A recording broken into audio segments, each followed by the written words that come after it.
Bonjour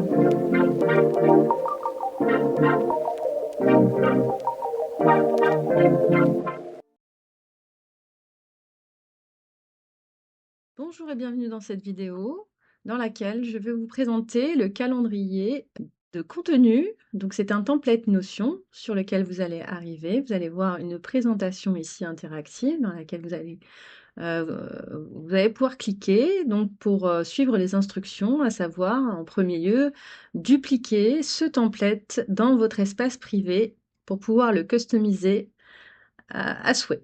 Donc c'est ce que nous allons voir dans cette vidéo. Comment utiliser ce template. Donc, il vous suffira de suivre les instructions dans cette présentation et si toutefois vous le souhaitez, vous pouvez cliquer à nouveau sur le lien de cette vidéo. Alors, au sommaire, nous allons voir quelques petites notions. Donc, quand vous allez passer votre souris, vous allez voir apparaître des infobulles avec quelques définitions. Donc tout ceci va vous mener vers une feuille de route pour savoir où vous vous situez par rapport à votre stratégie de contenu, tout en sachant qu'aujourd'hui, nous allons nous concentrer sur l'une des étapes qui est celle de la planification de votre calendrier éditorial. Donc si vous n'avez pas encore réalisé vos fiches persona, lorsque vous cliquez ici, par exemple, ça va vous emmener vers un template que j'ai créé sous Canva. Si vous n'avez pas de compte Canva, vous pouvez en créer un gratuitement. Donc tout au long de ce parcours, plusieurs éléments vous sont transmis. Donc lorsque vous cliquez sur les différents éléments, vous allez soit atterrir sur l'une des pages Notion de ce template, soit sur un template Canva ou autre. Donc, je vous présente rapidement le template. Donc, vous avez un calendrier ici qui vous donne la date du jour. Ensuite, vous avez une to-do list. Vous avez ici un premier visuel qui contiendra vos piliers de contenu. Alors, si vous n'êtes pas familier avec cette notion de pilier de contenu, vous avez ici une page que vous allez pouvoir ouvrir pour vous familiariser avec cette notion. En réalité, ce sont vos thématiques. Donc, je vous laisserai lire. Pour revenir au menu principal, vous allez suivre ma flèche, donc en haut à gauche, et revenir en cliquant sur le contenu, le calendrier de contenu, donc le template principal. Et ainsi de suite pour toutes les pages de ce template. Pour vous expliquer un petit peu le principe, il s'agit d'une seule et même base de données. Cette base de données peut être déclinée en plusieurs vues. Donc là, nous avons l'une des vues de votre calendrier de contenu. Donc ici, ce sont des vignettes et classées par thématique que vous allez au préalable définir. Donc ici, le premier visuel vous permettra de vous repérer par rapport à votre stratégie de contenu. Ensuite, nous allons avoir une multiplication de ces vues-là, mais sachez d'ores et déjà que lorsque vous allez changer l'un des éléments du template Notion, cela va venir changer tous les autres visuels présents dans le template. Ici, lorsque vous cliquez sur une vignette, donc ici, cette vignette-là contient des champs. Alors, ces champs-là, si vous souhaitez les modifier, vous allez pouvoir le faire. Et pour ce faire, il va vous falloir cliquer sur Nouveau. Alors, quand on clique sur Nouveau, normalement, on a une nouvelle vignette qui apparaît.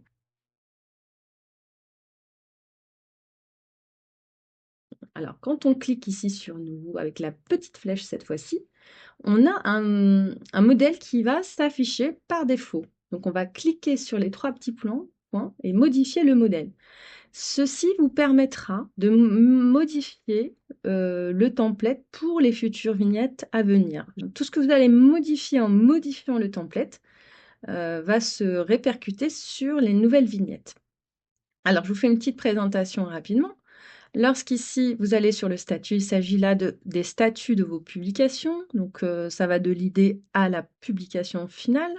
Vous avez le titre de la publication, la date souhaitée de publication. Donc ici, si vous souhaitez publier quelque chose demain, nous sommes le 9 janvier, donc c'est la date de publication souhaitée qui sera au 10 janvier, par exemple.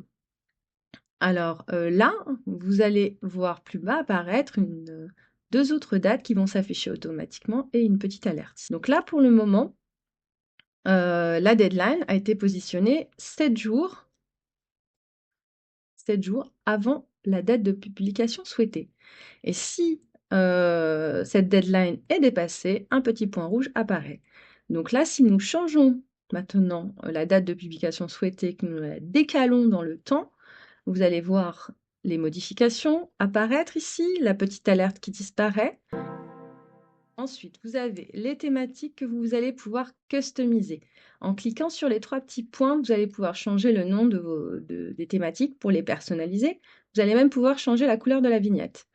Et ça vaut pour tout le template. Dès lors que vous voulez modifier quelque chose, donc là, imaginons que qu'on veuille ajouter une sous-thématique. Il suffit de l'écrire, vous allez voir, sous-thématique. On va dire que c'est la sous-thématique 1.2. Là, il suffit de créer cette sous-thématique. Et si vous ne souhaitez plus la voir apparaître, vous pouvez tout à fait la supprimer. Voilà. Donc voici comment fonctionne le template. Ensuite, je vous laisserai découvrir tous les champs. Et si toutefois vous souhaitez déplacer un champ, le supprimer, vous avez la possibilité de le faire en cliquant ici. Vous pouvez supprimer la propriété.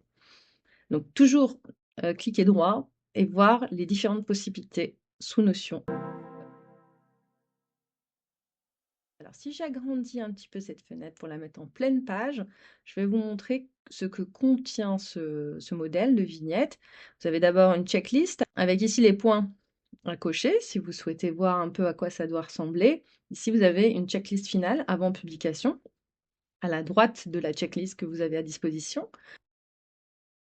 Aussi, il s'agit de rédiger un texte, tout un tas d'éléments à ajouter, le titre, la description, les hashtags, le call to action, etc.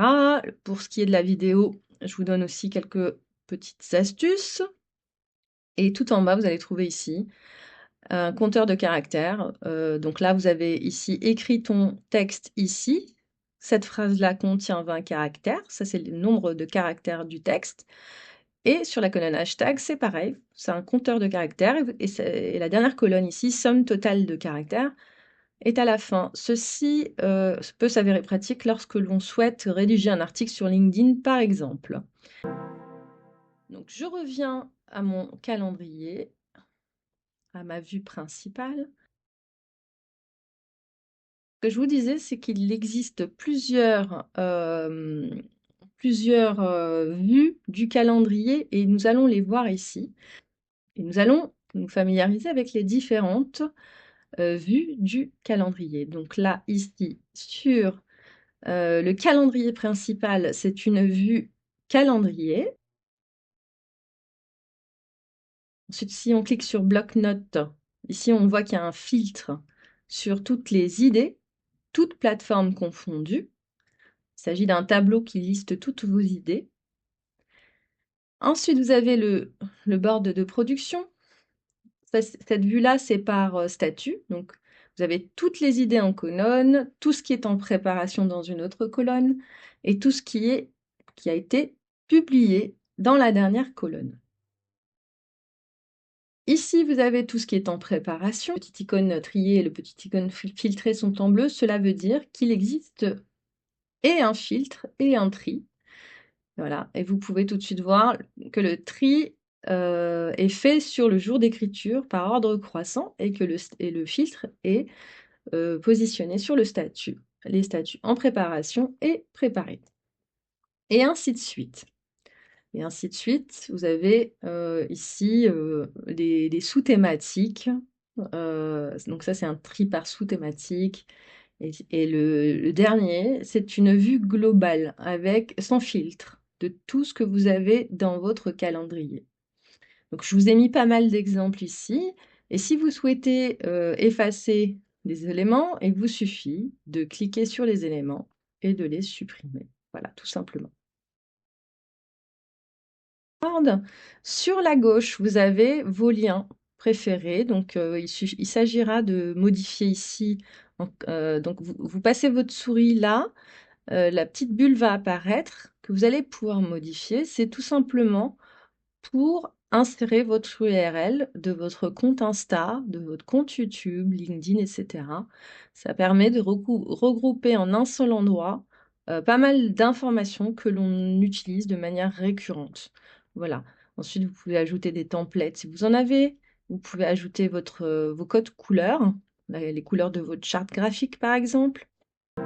Si je vais sur les autres vues, donc ici vous avez une vue par plateforme. Donc en premier lieu, c'est le calendrier de publication à Instagram. Donc là, pareil, on a à droite une vue calendrier. Donc là, c'est un calendrier à la semaine. Donc là, si je veux modifier donc le calendrier, par exemple, là, nous avons une vue hebdomadaire. Si je veux un calendrier mensuel, je peux cliquer dessus également. Voilà, là, on a une vue mensuelle. Sur la partie gauche, nous avons une vue tableau du calendrier, du même calendrier. Cette fois-ci, il y a un regroupement qui est fait par thématique, pardon. Donc le thème 1, thème 2, thème, voilà. Et vous avez également un filtre, puisque ici, vous voyez que c'est en bleu, donc ça veut dire qu'il y a un filtre qui est activé, et le filtre, il n'y a pas de filtre, donc on va peut-être filtrer par idée. Quelles sont les idées de publication que nous allons avoir sur Instagram? Donc d'un côté, vous avez toutes vos idées rassemblées par thématique, et de l'autre, vous avez une vue globale sur votre calendrier Instagram. Donc là, on a fait Instagram, mais vous avez également d'autres plateformes. Voilà. Nous avons fait un petit tour rapide de ce que vous pouvez faire de ce calendrier. En termes d'affichage, là, vous voyez que la photo ici apparaît. Donc, c'est la photo qui est à l'intérieur, c'est l'image qui est à l'intérieur de votre vignette qui apparaît. Donc, si vous voulez la modifier, dans chacun des templates ici, quand on clique sur Nouveau, vous avez à l'intérieur la possibilité d'insérer un lien vers un visuel Canva, par exemple. Vous pouvez insérer un visuel Canva ou autre. Vous avez également la possibilité d'ajouter un lien Metricool.